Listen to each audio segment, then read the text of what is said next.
We are delighted to say that we're joined on the other line by Harry Fry. Good evening, Harry. Good evening. Thank you very much for joining us. And basically, ahead of the new season, just want to ask how a few horses have done. Have they summered well, first of all, with the majority? Yes, we've been delighted with how they've done. The majority came back in the middle of July with the view to being ready to run from now on, pretty much as soon as we get some rain, though. I think we've had one or two questions on Twitter, so let's start with Rock on Ruby. Is the plan to go for the Champion Hurdle next year and revert back to hurdles over 2 miles? We haven't got any long-term plans as far as March is concerned. Of course, we'd love to go back to the Cheltenham Festival with him. He does have such a fantastic record there.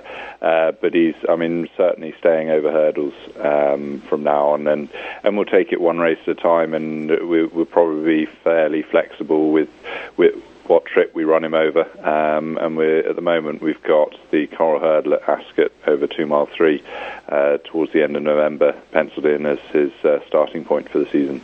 And another horse that done well at the early part of last season was Mendip Express. Last time we've seen it pulled up in the Scottish National. How is Mendip Express, Harry? Yes, he's in good order. He had 2 very hard runs at Newbury in February, and then we were forced to miss Cheltenham, and didn't see out the trip in the Scottish National. So we're back to the drawing board a bit, having looked so impressive in 3 initial runs over fences. He is actually a novice over hurdles, so we'll probably look to give him a confidence booster over the smaller obstacles in early November before looking at possibly a good handicap chase later in the month or early December. There was another horse that done particularly well for you last year, Highland Retreat. Is the plan to go chasing this season?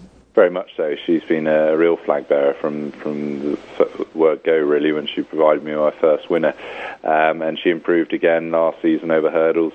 And we're looking forward to starting her off over fences, and potentially she could have entries next week. But I mentioned rain earlier. She definitely needs a bit of cut in the ground. So at this stage, although she's very well and ready to start, unlikely to have the ground conditions for her. There's another horse we haven't seen for some while, another chaser, Vukovar. Some people have actually mentioned this on Twitter. We haven't seen Vukovar since winning so impressively. And then, what's the latest news on Vukovar? Yeah, he obviously won well that day at Newbury, and then we went straight to Cheltenham, and the race was pretty much over at the first.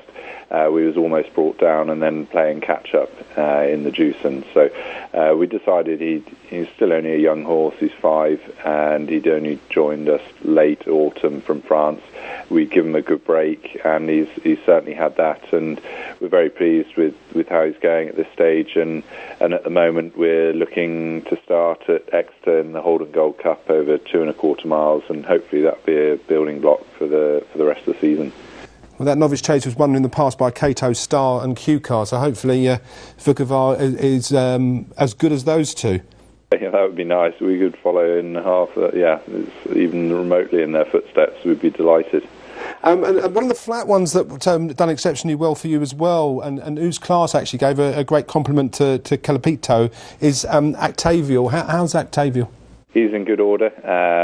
We didn't over-race him last year. We felt he'd improve with time, and he's in. As you'd hope at this stage of the season, you'd be pleased with them all and looking forward to the season ahead. Otherwise, it's going to be a long few winter months. But certainly, he's another one that is going to go hurdling, and he'll have to go down the handicap route and possibly look at races such as the Great Wood at Cheltenham in November, and go from there. But I think the key to him is soft ground. He definitely appreciates a bit of cut in the ground. Now, we had John Morris on from Jumping Prospects a little bit earlier on, and one of the horses that he's noted down is Bit of a Puzzle, and obviously featured in a listed mare's bumper as well. A Bit of a Puzzle, you've got some nice plans for that horse next season? Hopefully. She's certainly done nothing wrong so far. She's won her 2 starts under rules, having made a winning debut in a 3 mile point-to-point. So, we know she stays. She's again a bit of a mudlark, but she's a real galloper, and we'll look to start her again at the Paddy Power meeting in November at Cheltenham. There's another mare's listed bumper before going down the novice hurdle route, and there's certainly a good programme in place now for mares and fillies these days, and we'll look to make the most of that with her, hopefully.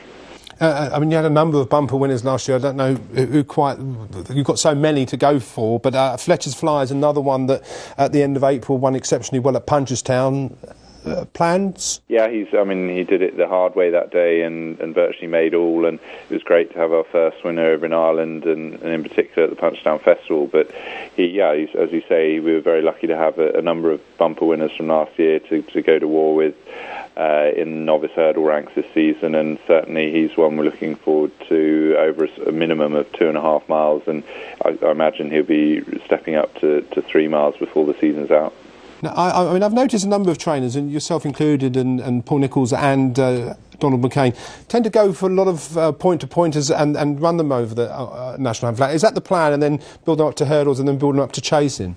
Yeah, definitely. I mean, that's the programme that's in place, and it's great if we can get hold of the horses that can start at the bottom and work their way up the ladder. I mean, it's all about youth and bringing the youngsters in at the beginning to hopefully progress up through the ranks, because it's nice when you can add a few form horses here and there, but the core of our team is very much young horses, bumper horses that we get from an early age, 2 or 3 years old, and they're unbroken, and that's part of the fun is sort of guiding their careers from day one to the first step on the racecourse to hopefully bigger and better things later on in their careers on the racetrack.